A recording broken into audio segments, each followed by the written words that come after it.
Hey, what's up, everybody? Welcome back to the Club Junkie podcast. Hopefully, you're having a great week. It's already Thursday. It's unbelievable. This week's flown by, and this whole summer's flown by. I can't believe it's already middle of September. It's insane. So, here in Michigan, we're counting down the days of how much golf we have left, and unfortunately, those days are numbered. We've probably got maybe this month, next month, and then by the time you get kind of the end of October, it gets really iffy. So, I'm gonna try to get out and play as much golf as I can. My league is done. Before we get into everything, just want to let you know this episode brought to you by Titleist and the new TSR woods. The hours have been put in. The work has been done. As the moment approaches, you either fear it or feel it. For Titleist, it's a moment filled with pure anticipation. The culmination of a relentless pursuit of speed in every form. So step up and settle in with confidence. Titleist TSR is here. The new TSR drivers take everything that made the TSI the #1 driver on tour and pack even more performance into every head. From new face technologies to CG improvements and aerodynamic refinements, when everything moves the needle, you're playing at Titleist speed. Go to Titleist.com to learn more about TSR metals and to schedule your fitting today. Titleist TSR. Find your faster. So yeah, we got the new TSRs. I'm going to talk a little bit about mine. I was fit for them. I hope you saw the show last week or listened to the show last week. I had JJ and Stephanie on from Titleist talking about the new woods. It's pretty cool. I got to go out to TPI for the first time ever. I've been to a lot of OEMs. That was the first time I've been to Titleist, which was pretty awesome. TPI is a pretty cool place. So I'm going to talk about my what I got fit into, and I know if you listen to TG2 with myself and Tursky, the other one of the other podcasts here on Golf and Bears Radio, you probably heard us talk about our fits last week a little bit. We kind of got into some of the details. I'll talk a little bit more about what I hit today, and then But before we get into that, the first thing I'm going to jump into another brand new launch, something that just came out. PXG has a new putter shaft, so. Pretty interesting. Most putter companies don't make their own putter shafts, but there has been this big push into new and exciting putter shafts using graphite, using different, using steel, using a combination of the two, whatever, and everybody's kind of chasing after stability and feel. And it's pretty interesting because, for the most part, putter shafts haven't changed. They haven't really been any different in the past, how many years? They've just been steel, so... pretty interesting to see that everybody's kind of chasing down this shaft that is probably used the most out of your whole golf bag. If you think about it, if you two-putt every hole, that's 36 times. That's at least twice as many times as you use your driver. A 3-wood, irons, wedges, even wedges that you use a lot. You use your putter on pretty much every single hole where, there's holes where you hit the green in 2 and you're not using a wedge. So pretty interesting that people are getting big into it. PXG has kind of gone out and now made their own putter shaft and done kind of an interesting piece. They call it the M16, which I know some people are going to love or hate. It's kind of that military reference, and some people either love and hate that stuff. It doesn't matter to me. I don't really feel either way about it. It's pretty interesting. When I first saw the photos, and if you're watching this on YouTube, I have it here. But if you first saw the first photos, I think the initial response when you first saw it was, it looks exactly like an Odyssey Stroke Lab. And for a little bit of that, I think you're right. When you look at it, it definitely has that kind of that look to it. It's graphite from about a quarter of the way. 3/4 of the shaft is graphite, and then it's got a steel tip section that actually goes into the putter head. And there's even a little plastic kind of washer that separates the two pieces. But they're bonded together, and but it is a little different than Odyssey Stroke Lab. So it isn't the same shaft. It isn't the exact same thing that they're doing. And the one way I could kind of prove it was, I know with Odyssey, with the Stroke Lab putters, there's always a counterbalance weight in the butt section. And a lot of the Stroke Lab stuff is done to kind of help with tempo and the weighting and the balance of the putter, where the M16 from PXG is built for stability and stiffness. That's what it's built for. And the biggest thing I could tell is they fortunately sent me 2 putters. They sent me a Bat Attack, which was built to the exact same specs as my Bat Attack that I got fit for back in, March, when I went out to the Gen 5 release. Sent me the exact same specs, except just the difference would be the M16 putter shaft. So a nice kind of direct comparison. Then I can kind of hit those two side by side. And then they send me a Brandon as well to show off kind of the double bend design of this shaft. And the big thing, I yanked the grip off because I wanted to see, and there is no counterbalance weight in this thing. So if you pull the grip off a Stroke Lab putter, you'll see a kind of a brass slug in there, and they've got a counterbalance weight to kind of, like I said, control the tempo a little bit and aid in the weighting of the putter shaft, where PXG, no weight in there, just a really thick, graphite butt end on the back end of that shaft. So pretty interesting. Like I said, I had to see if there was a counterbalance weight, but it's pretty interesting. There's no PXG logos or anything like that on the shaft. I was kind of expecting to see something on there, whether it was the little skull logo they have for some of their darkness stuff and some of their putters, or at least a PXG logo or anything on here. But no, it's just matte black on the top graphite section, and then it goes into a standard chrome steel tip section, whether it's a double bend or a single bend or straight in shaft. So pretty interesting there that they've gone this route, but it's a pretty interesting piece of tech as well. I mean, I was looking at kind of the specs when we first got them in, and it's basically a little different design than some of the other shafts out there. It kind of, in a little bit, sounds a little bit like they kind of use some technology that we've seen in some other stuff, but it's done really well here. And basically, what they did was a bunch of layers of graphite that are all different angles, different weaves, and all that to add in the stability in the graphite section. But there's also 22, I think it's 22 wires, metal wires that run through the carbon as well. So in the middle, in between all these layers of graphite, there are actual metal kind of wires that run in there, and I think a lot of that is to add stability, but also to enhance kind of the feel of the putter shaft. And yeah, it's said to be kind of the stiffest butt frequency. When they compared it, they have a chart on their website. If you go to pxg.com and go over to putters, you can go, I think it's like the first, it's kind of hard to see actually, because you'll see when you click on putters, it hits the drop down arrow and you see all the putters. Well, right above that is the little M16 Putter Shaft link, but it's hard to find on there. So if you do want to check out more of it, go to pxg.com, and just be wary when you click on when your mouse hovers over the putter section. It's hard to see that M16 Putter Shaft option, but it is there. So anyway, they've got these graphite layers, and then they wrap, like I said, these I think it's 22 or something like that, thin gauge steel wires through the shaft. And again, on their thing, they've got saying it's probably one of the stiffest butt frequency CPMs of putter shafts out there. It's interesting because they've got their butt frequency CPM, they say is 386, and then they compare it to some of the other really popular aftermarket putter shafts like the BGT Stability, the MMT, Stroke Lab, LA Golf, and then just a steel putter. And basically they're at 386, and then they say BGT is the next stiffest at 352, and MMT is 350. So everybody there is they're saying they're stiffer. I've heard other brands say they're stiffer. Overall, I don't think that's it is the stiffest portion, part of the stability and all that. Sure, but I don't think, I feel like some of these numbers I've seen, a little different from everybody. So, take it for what you will. It definitely is stiffer than a steel shaft. When you put it in your hand, you give the old bend test. You put it in your hand, you give it a little bend. It doesn't flex much when you put a good amount of force on it. So it definitely is stiffer than a stock steel shaft in a putter. I would say it is definitely one of the more stiffer ones that I felt. I've never played the LA Golf, and I haven't played the MMT yet. But in terms of stiffness compared to like a BGT or something like that, I would say they're probably pretty close. I mean, the CPM on here is like 30 CPM, so I don't know if I'd be able to feel that just flexing it in my hand.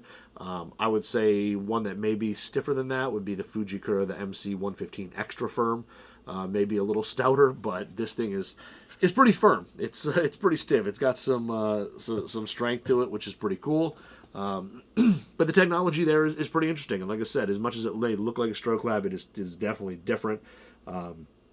So they say it's 26% stiffer than a traditional steel putter shaft, and I think that's probably right. I'd probably even believe a little higher number compared to a lot of the stock steel shafts that I've messed around with in putter heads. They tend to have a little bit of flex to them, and when you put it down and give it the old waggle test, which we all do with golf clubs, whether we're in a shop or in our basement or whatever, it definitely, the head does not move. It kind of stays with the putter there.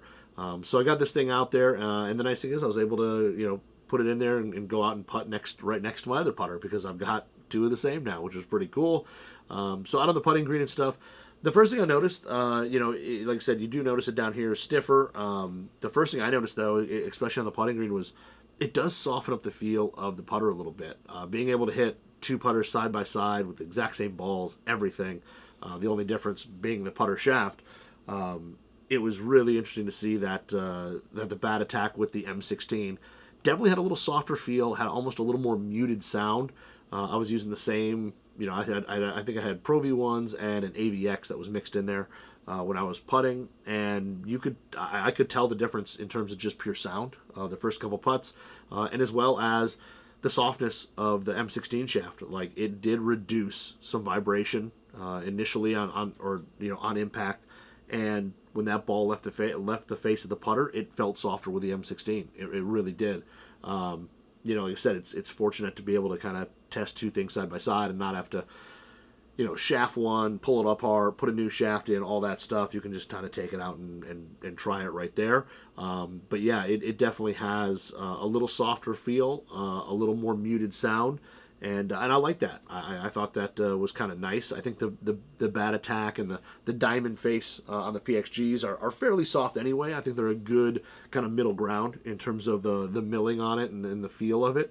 And I think this M16 softens it up just a little bit more. In terms of stiffness, I've been saying it for a while. I'm a big fan of the slightly stiffer putter shaft. I just like the feel. People always ask, is the money worth it? Are you making more putts in a sense? And no, I don't think overall I'm making more putts, but the stiffness of it gives you the confidence that putter head isn't moving anywhere, and it doesn't. I mean, every putt I hit, it was on the line I intended to hit it on. Now, my reading, my speed, all that comes into play, but the M16 definitely gives you a little bit more confidence, a little more solid feel compared to a traditional steel shaft.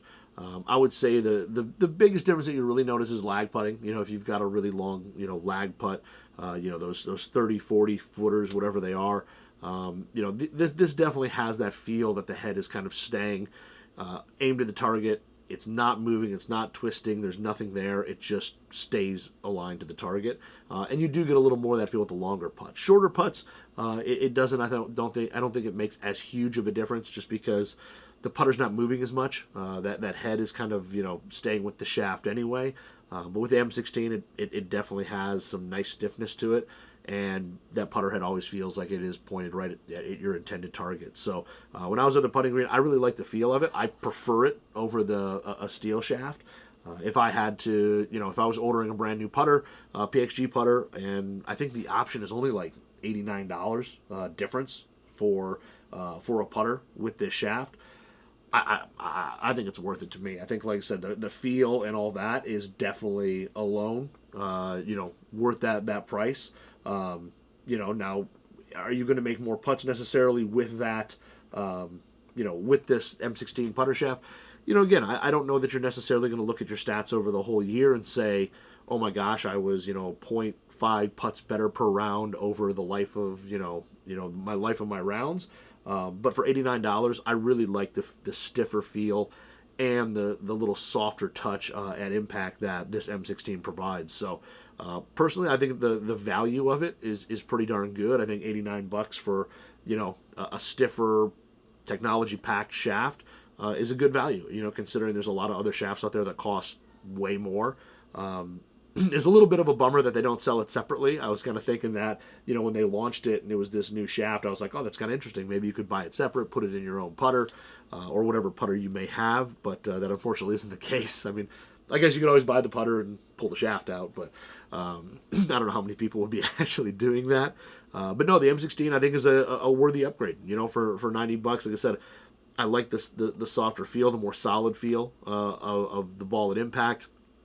And I like that stiffer feel. I've been a fan of that ever since I've started messing with some of these aftermarket putter shafts. It's just been something that Some of these stock steel shafts have a little whip to them, and I don't think my tempo works as well with that whip or that flexibility. I know if you're somebody who has kind of a more slower, deliberate, longer putting stroke, that softer feel may add in some added feel and a little softness for you. For me, I'd rather have that stiffer feel that I know where the head is at all times through the stroke of the putt. So like a really solid shaft. I've so far been pretty impressed with it. Like I said, I think when I got my original bat attack, if it was an option and I was able to try them both, I would definitely go with the M16. I think it, like I said, at the price it's at, $89 for the upgrade. I think it's a pretty good. I think it's a pretty good value. And honestly, I put it really well with the bat attack. I took the Brandon out as well, which is a totally different style putter. It's kind of it's a little bit like the Chicago. I've used I have a tool on Chicago. It's kind of this double bend, double bend blade, and I really liked it too. I thought the same thing. This putter here has probably about the same amount of toe hang as the bat attack. Because the bat attack, other one I have, has the plumber's neck, so it adds a little toe hang. But this one here, same thing. It's a little smaller club head. It definitely doesn't have the same MOI as the bat attack. There's just not as much tungsten out as far as the bat attack has. But the same thing with this.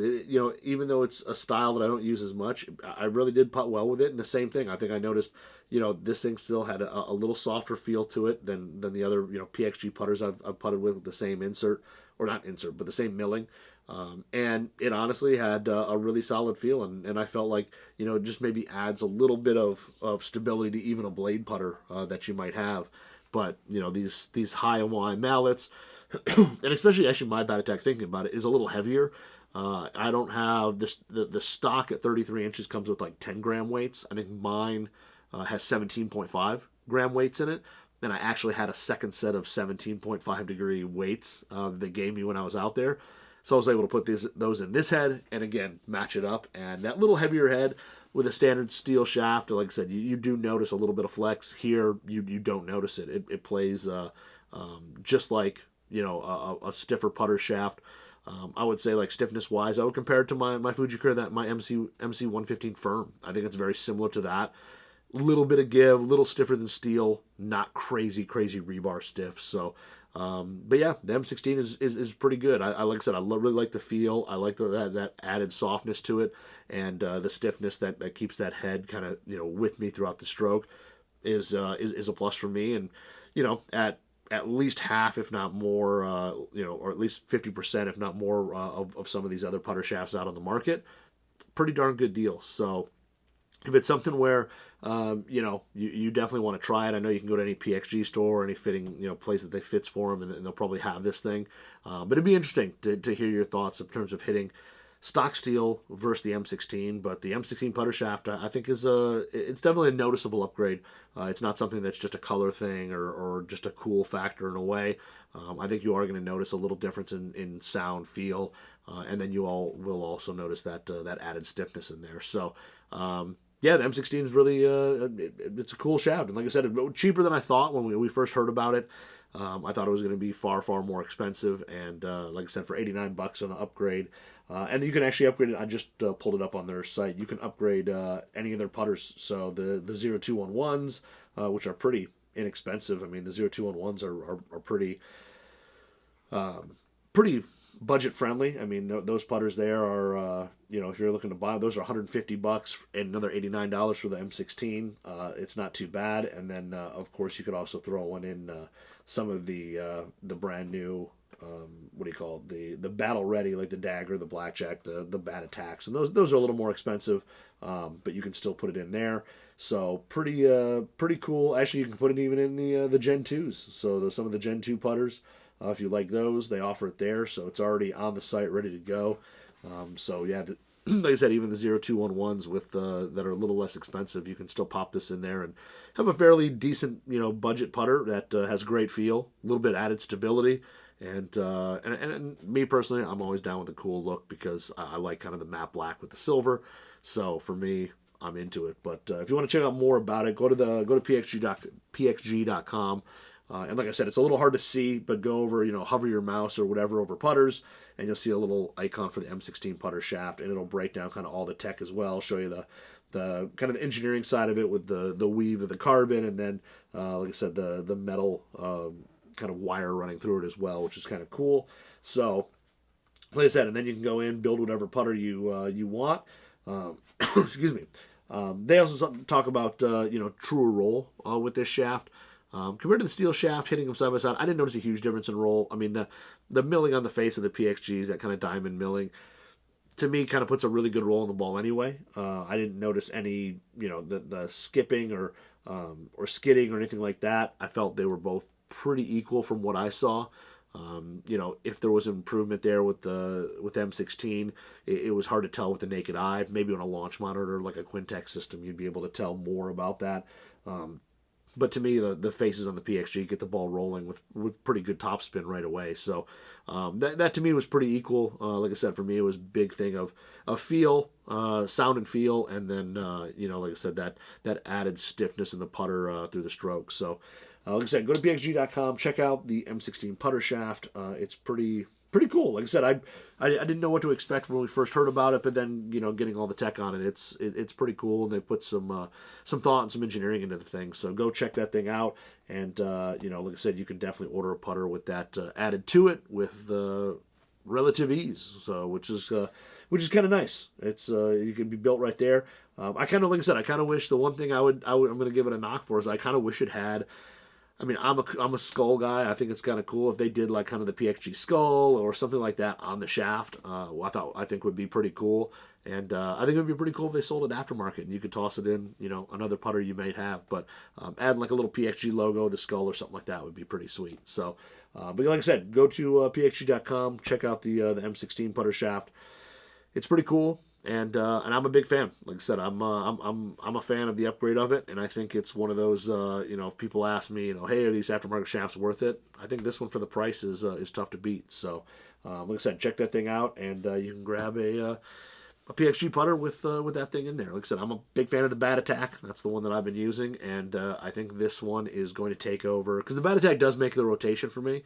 But I'm gonna the one with the M16 is going to take over for my steel shafted one. So this one will be in the rotation, and my steel shafted one will probably won't get as much play. Not right out of the gate. So, but like I said, go check out the M16 Putter Shaft. It's pretty cool, and like I said, I like the feel and all that on it. So check that out when you get a chance.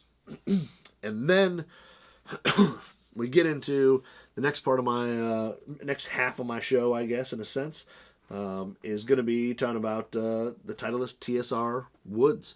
I know, like I said last week, the show I had kind of an interview with Stephanie and JJ from Titleist, and they kind of talked about a lot of stuff going on in tour and some of the tech and all that. And yeah, we are. It was kind of cool. Tursky and I got to go to TPI together and go hit some balls and get fit for our TSR woods, and it was pretty awesome. It was a pretty cool experience. Like I said, I've never been to Titleist, their headquarters. And the first thing, before I even got into TSR stuff, the crazy thing was I got to get a tour of the Titleist factory, kind of where they build everything and where all the components, all that are put together, everything's received, all that, and then their build area, which was actually mind blowing. I've seen some other custom areas. I don't think I've gotten to dig as deep into them, but some of the stuff I saw there, which was just kind of mind blowing when you look at the quality that they try to achieve with building custom orders. I know that in this world, today with supply chain stuff, all that, people have had custom orders that actually literally took forever, or they came in with wrong specs, and there were builds a couple years ago that people were ordering from OEMs and ordering 2 degrees upright and stuff because coming one head was 2 degrees flat, one was upright, one was standard, one was whatever, and stuff was just all over the place. And I can assure you that what Titleist is doing is nowhere near that. It was mind-boggling. And as somebody who builds clubs, as a hobby, just for fun, for myself and friends, family, you get an understanding of stuff that, how to build stuff to certain specs and things like that, and you get all the tools, and I've got a bending machine, and I've got, all this, swing weight machines and club rulers, and you have all this stuff, and you try to build stuff as best you can for your clients, and in my case, my clients are friends and family, but, if you're a professional builder as well, you understand that it's not always easy to do, you especially if somebody brings you a set of irons, they want to change shafts, and there's a big weight difference, or there's a big balance point difference, and you got to kind of, either tip weight things or get things to work the way they need to go. It's not always easy to do, and if you're a professional builder and you're seeing sets every single day, you're probably seeing some sets that were built probably poorly a few years ago or whatever. But the stuff that Titleist is doing to keep the quality there is just absolutely, excuse me, absolutely nuts. So the first thing that would kind of like actually blew my mind was, they have every head when it's forged or cast or however it's built, when it comes out of the factory, it's packaged up and it's shipped over to the United States, and it goes into kind of the warehouse where Titleist is going to build stuff, and it is. And the funny thing is, this goes for stock sets as well as custom sets. Like, it's exactly the same. They're built in the exact same spot. They basically do all these custom things, and then every so often they'll do a run of stock sets for places that are going to stock a set of T100s, T200s, whatever. That are just going to be standard shafts, standard grip, standard length, lie, whatever. The same process works out for everything, which is pretty wild. So they get the heads in, and the heads are sorted, and they have like a grade, and I'm using air quotes there, a grade. So that's like A plus, B plus, C plus, A, or A plus A minus, B plus, B minus, throughout the whole thing. And I don't know how far down it goes into the alphabet. But it's not so much, are these heads better than another? It's all goes by a weight grading. And the weight grading is like a couple grams. And so like A's are between, whatever. I mean, you're talking about fractions of grams to a gram to 2 grams, whatever. And these things are all weight sorted. So they'll get a box that just has 4 iron heads or 5 iron heads or 7 iron heads. And every single box is weight sorted. And on the outside, they have a label that basically says, here's the weight ranges for this set. And then they get stocked by their weight range. So when they go to build a set, they basically have everything laid out. And then I guess when they work with their shaft manufacturers, their grip manufacturers, everything is sorted by weight. So when they get grips in, grips are sorted by whatever weight they are. So when they get grips in, if one grip weighs 55 grams and one grip weighs 57 grams, they go in 2 different bins. Or they're in 2 different bins already. Like, they're already sorted. They go in 2 different bins. And what they'll do is, when they build the set, and the same thing with shafts, like the shafts are all weight sorted, all that. So when they basically go to build these things, they can pull the head, the grip, and the shaft that they know will basically equal whatever swing weight you need it to be. If you're building a set that's half-inch long, you still want to swing it at D2, all that, they're going to be able to pick a lighter head with a, whatever shaft weight and grip weight, whatever, and they get it to D2. And every component that they have is sorted by weight and all that before that's even built. So when they build it, they take all the parts, like somebody goes through, takes all the parts off a cart and puts it together for that set. And they're pulling either lighter, heavier, standard, whatever weight heads, putting them in with shafts that weigh a certain amount and grips that weigh a certain amount, and then they, in the computer, all that, have it factored out of, what a layer of tape or 2 layers of tape or whatever it is, all that stuff, like what it weighs, and they know exactly pretty much what that club's going to swing weight out to before they even build it. And then it goes into a bay where they have people building these clubs, and they build them, and the awesome thing is they have tip weights that start at half a gram. They have half a gram tip weights that are like aluminum hollowed out little sleeves that slide in there. So they have half a gram, 1 gram, 1.5, 2. I mean, they have every weight. They don't have every weight because they don't use like 10 gram tip weights. It is crazy to see. I've never seen half gram tip weights in my life. And the guy showing me around was just like, yeah, he's like, sometimes we need just that little bit to be able to go, to D2 or D3 or whatever. And they are one of the few OEMs that will build to swing weight as long as it's within, reason. Like, if you want to set that standard length and you wanted to play D4, they can probably build that, But if you're got some wild request, they'll probably get it as close as they can. But for the standard type stuff, it was crazy to see these boxes of heads that are all like on the outside. And I remember looking at it and I was like, oh, like this one's like a B, and the B is just like, I don't remember if it was slightly heavier or lighter, but like the weight range on it was like a gram. And I was like, wait, so every head in here is like within a gram of, whatever. They're like, yep, every single one. And they had boxes on pallets of, T100, T200, 300. They had them all, and they're all built like that.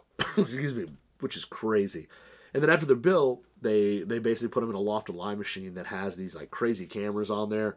And they basically, it's almost like a video game that you basically are bending to make both loft and line match up perfectly. It's just, and everything's recorded and all that, and everything's serial numbered. So like when your head's done, they serial number the heads, and then that way, if you were to like lose a 6-iron, you can call back up and say, hey, I lost a 6-iron, here's my serial number, and they can rebuild you the exact same 6-iron that they built before. And it's absolutely wild.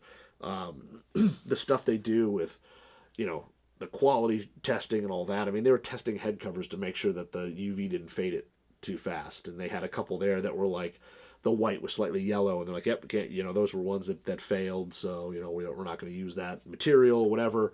But it was pretty insane to see all the stuff. I got to see all the Wedgeworks stuff, all the stuff there, the wedge work, all the stamping, all that is hand done. I got to meet one of the guys who was stamping wedges there, and it was pretty cool. They're stamping wedges. I mean, everything. They have a one section in there, which, I mean, is maybe like the size of my entire basement. And I don't have a big house. I've got like a square colonial, so it's not a big basement. And it's probably about the, maybe a little bigger than my basement. And it is where every single Scotty putter is assembled right there in that little area. Because every Scotty camera for the world is assembled in this place. And they had guys just going through, and they were, gluing shafts in, putting on grips, all that, putting head covers on. I mean, just everything. I mean, they were doing the whole thing, and they had racks and racks of them. And it was just like, it was just kind of like amazing to see what, just what went into all that. And with the Scotties there, they had like, they were building a whole set of, they were making a whole run of some putters, and it was just racks of them. And they had them just there. And like I said, these guys were just going through building putters. And then they went and showed like with shafts, with shafts where they putting tips on them and things like that. I mean, it was just the crazy amount of detail that went into this stuff. When you do your fitting, if they change the sure fit hosel, like that's all marked. So, if you're like a D1 guy, the D1, they're going to align the shaft graphics with with that correct placement in the head. Every head gets a little bit of hot melt or something shot into it as well to make sure that they got the head weight perfect, the swing weight I mean, it's really crazy to see like the quality, like I said, the quality that went in there, and I highly doubt you would ever see a set of irons or woods or whatever that came out of there that would be anything other than the spec that you ordered, because the stuff that goes into it is crazy. Every wood, they check they check the faces for CT. I think they check them like twice or something like that, or 2 or 3 times. I mean, it's like just a crazy the amount of quality. But going through that place was pretty awesome to go see how all that stuff was built, and to see like the amount of detail that goes into every single build. It was just crazy. But like, yeah, 1/2 gram aluminum tip weights. I should have asked if I could have had one, because it was just a cool thing to see, and I've never seen one for sale anywhere that you can go buy in terms of for a consumer like us. But pretty amazing stuff. So got to do that. And then Tursky and I went over to TPI, which is in a different location, their range and their fitting area, and got to hit balls there. And that place is just awesome as well. I mean, I've been to I think pretty much everybody's. I don't know if Cobra and Cleveland Srixon have their own ranges. I've never been to those. I've never been to Cleveland Srixon. I've been to Cobra, but if they have their own range, I've never been there. But I've been to Titleist, Callaway, now TPI, and the ranges out there are just just amazingly good. They're so stupid.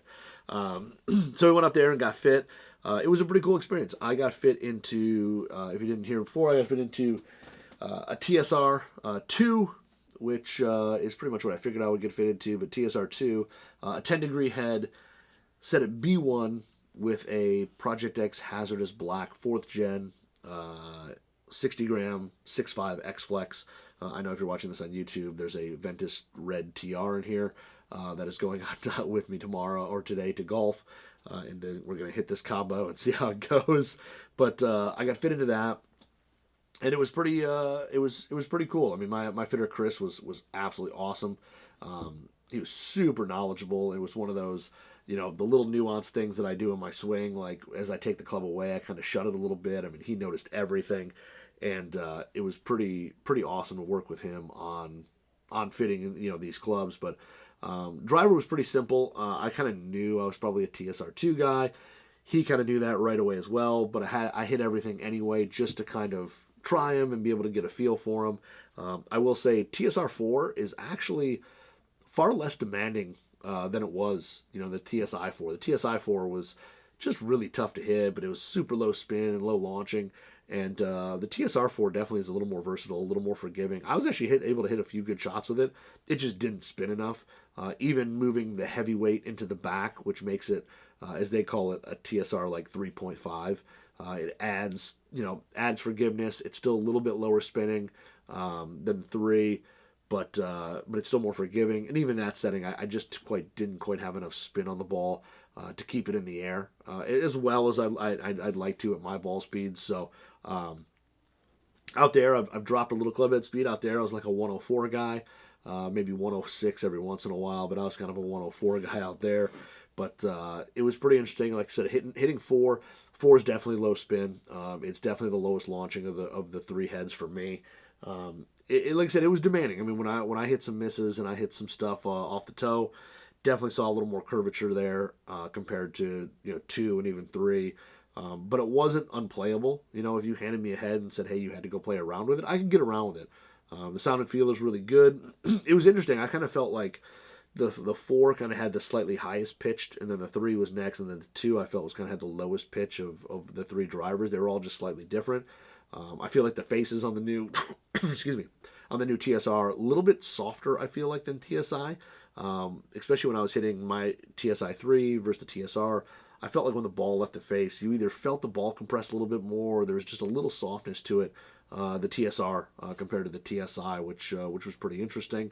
But yeah, TSR R4 was good. I mean, I think there's going to be a lot more players that will be able to fit into that driver than there were previously with TSI. So I think there's a lot of players who, moving the weight back and just maybe adding a touch of spin or adding just a touch of forgiveness, they'll be able to play that driver really, really well. And then the TSR3 was really good. I actually hit it fairly solid. It actually is pretty darn forgiving with the weight track in the back. There's a lot of the weight back there. It's still a pretty forgiving head. The nice thing is that visually the TSR2 and TSR3 don't look that much different.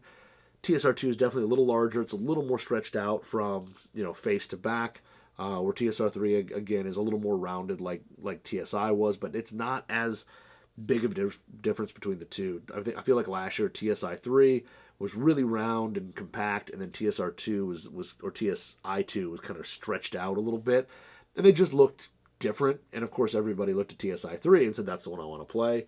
I feel like with TSR there's definitely less of that going on. The TSR2 looks really solid. Like I said, it's still a little longer from front to back than 3, which it should be, but the shaping of it is definitely a little more rounded. I don't feel like it has it's not quite as angled as TSI2 was, I felt like, but the shaping of the TSR stuff is really, really good. And I think all 3, whether you're a scratch player or whatever, I think, or a higher handicap, I think any one of these 3 drivers you're going to look at and say, I can play that driver with no problem. They all sit pretty much neutral, if not open at address when they're in their standard setting. My TSR definitely sits just a little bit open, and it's a 10-degree head. Even since I've switched over to all-fit, the all-fit screw and the all-fit adapters. Some heads, all-fit will shut it just a touch. This thing still sits pretty darn open, which is awesome. So for a guy who hooks it.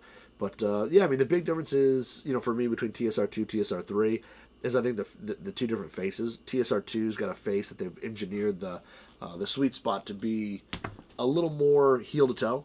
It's a little wider, and it kind of goes, from bottom heel up to the toe, and they've kind of engineered it to be a little wider sweet spot on it, where TSR3 is a little more vertical and more close to center. So if you're somebody who, is able to hit the center a lot, and you just kind of miss either low or high on the face, the TSR3 is going to offer a ton of ball speed on those miss hits, and TSR2 is going to offer you a little more forgiveness when you're out on the toe or out on the heel. And for me, I definitely am a guy who's a little more high toe lately. Before I was kind of low heel with my early extension, but now I'm a little more high toe, which is it's just because I'm kind of steep coming into it, a little over the top with a shut face, and I'm hitting it off the toe a little bit. So like I said, the TSR2 worked out best for me in terms of providing better ball speed on my misses, which are more horizontal across the face instead of vertical. But yeah, this thing here, definitely pretty low spin. I mean, even so, I think I was in. I didn't get I didn't ask for my TrackMan stats, which was a little bit of a bummer. I should have. But my TSI3 was kind of spinning in those mid to mid, a little over, like the 2600s, 2700s. Now, granted, I had a Miyazaki Kasula White in there because it was so high launching. It was the one way I could get that 9-degree head to get up in the air. So I knew it wouldn't take a whole lot for TSR2 to beat it, and it didn't. I mean, it definitely had a little more spin to it, and definitely an easier initial launch. And carry-wise, it was definitely longer. And like I said, the TSI hi-hat wasn't a great fit. I still think people are going to see some increased ball speeds with TSR2, especially even maybe over TSI. But TSR2, I think you're going to see some increased ball speeds, especially if you weren't fit like I wasn't, and you had somebody actually go through and do the fitting. But the driver was really fun. It was really good. And like I said, I kind of got fit into exactly what I kind of thought I would. Now, the interesting thing on that, people were asking, like, in terms of shafts and all that.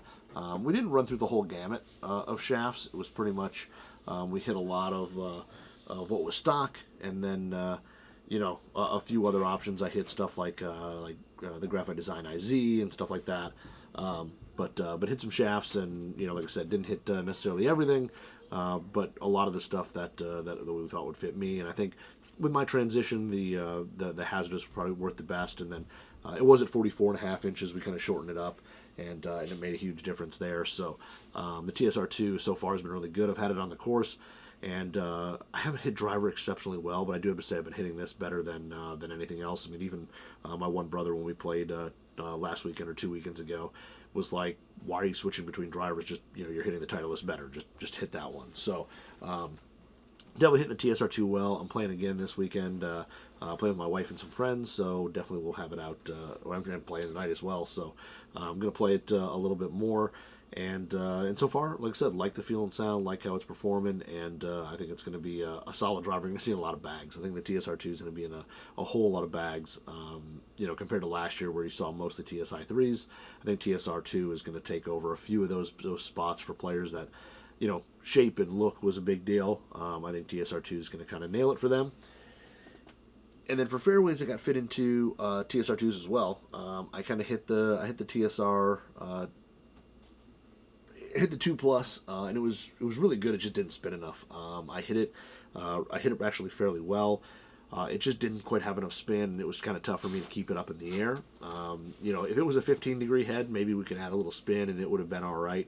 But the 13.5 degree, I think, was just, like I said, it just didn't quite spin enough. I actually was able to get in the air pretty easily. I was shocked at how well it was, or how easy it was to get up in the air, even off the turf. I've never hit a 13.5 degree 3-wood that well. I've never hit one really that high, and that one was definitely easy to hit.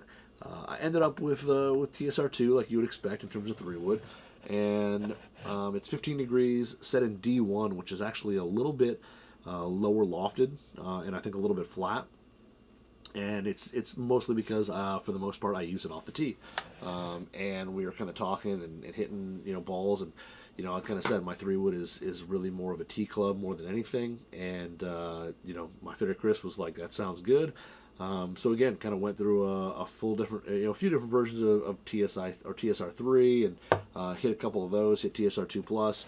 And the 3 was pretty good. The 2 just launched easier. Off the deck, I was able to hit TSR2 higher, and that was the biggest thing. I was able to hit it higher, therefore it went a little farther, and I was just more consistent with it. If I hit TSR3 good, it was really good. It went a long way, but TSR2, I just hit it more consistent. It just got up in the air easier, and I just hit it a little straighter. So we ended up going with 2. I think 3 is still. I think all the 3 woods. The biggest thing is that they're way easier to launch. They're easy to get up in the air. They're easy to get whether you're hitting off the turf, whether you're hitting off the tee.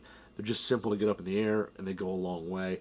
But they're just really much more playable than the previous set. And I had a TSI 3 there that I have, and it's one that I hit it decent, but I just don't hit it high enough, and I know I don't. The first couple swings, you could easily tell that it hit a much higher window and was much easier to get in the air. So TSR2 ended up being the way. Like I said, I went 3 wood with the exact same shaft. Actually, funny enough, with the Pxg Has Black 4th gen. In 70 gram in the 3 wood, and then I got fitted in an 80 gram in the 5 wood.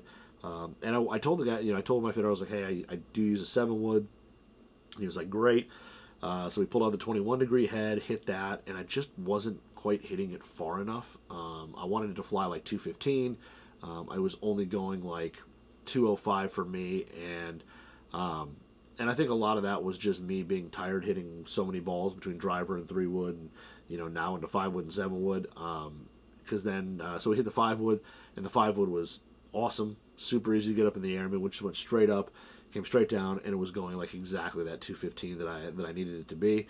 So we went with that with an 80 gram Hazardous Black, but it's 6.0 for both 3 wood and 5 wood. Went 6.0 flex on those, but it's interesting. Now I took it out to the course in the 5 wood. The couple shots, or the shots that I've been hitting with it, are definitely longer than I think than I was hitting on the range there. And again, I think a lot of it was just being worn out from hitting so many balls. But the 5 wood is definitely long. I kind of hit it right next to my PXG 7 wood. That's kind of been my gamer. And my PXG 7 wood, has been going kind of the distance I expect at like 215-ish. Maybe 220 off the tee, but the 5 wood I've actually hit through a couple fairways, a couple dogleg fairways, because it's been so long. So it's interesting that that's going to happen, or I figured that out. But both of them super easy to hit. I can see why, like on tour when these things first hit, Tursky and Greg were saying that the guys were going nuts over fairway woods, because they launch high, they go forever. And they're just super easy to hit, and they're just, landing them into greens is going to be, for the pros, much easier. For me, it's just one of those, get it up in the air, get it to go farther, and get it to go a little straighter. But the 3 wood has been in the bag. It's been pretty much in the bag since I got it. I've hit it against my Sim 2 Max, which was kind of my gamer before. It has definitely beat out that. Now I won't put the magical unicorn hat on it like my old XR16 had, which was probably one of the best 3 woods I ever hit. I won't put that on it yet, but it is one of those clubs that I've been hitting really, really well, and really liking. And like I said, I think it's just the easier launch, like just getting it up in the air. Excuse me, having a face that's shallow enough you can hit it off the turf, but deep enough where you can tee it up and hit it on short par 4s and things like that. So really been enjoying the TSR2 3 wood a lot. The 5 wood, I don't have it. If you're watching on YouTube, I don't have it with me right now. I actually gave it to one of the guys at the office who wanted to try it, so gave it to him to try. So I don't have it with me at the absolute moment.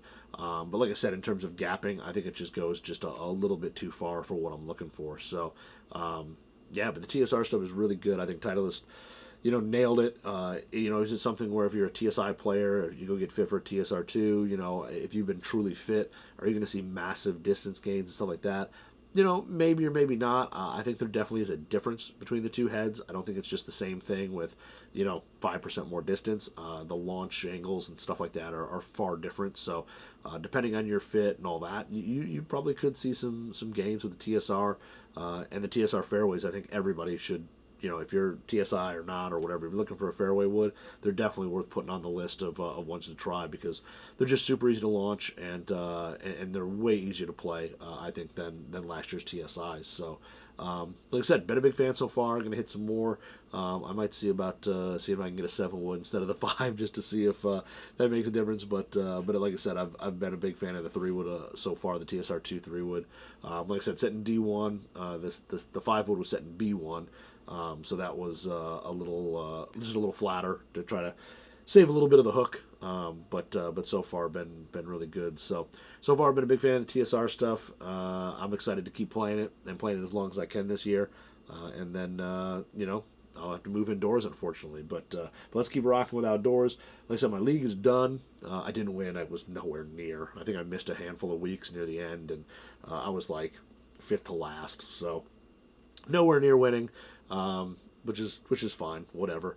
I don't like with being one of the lower handicaps. It's a lot harder to win, just because you have to give guys so many strokes, and I'm just there to kind of have fun and try to shoot my score. So league is done, but I'm going to keep playing on Thursdays. Hopefully, I'll be able to kind of do my little live from the course, and you can follow me along on Instagram as I'm playing, and we'll do that again because I know people enjoy it. I have a lot of fun doing it, so we'll be doing some of that. So if you want to follow along, follow me on Instagram at Club Junkie Pod, and also I try to do my little Q&As and stuff like that. So hit me up on there, and I think that's all I got for this week. Hopefully you guys have a great weekend, play some golf, and we'll talk to you next week.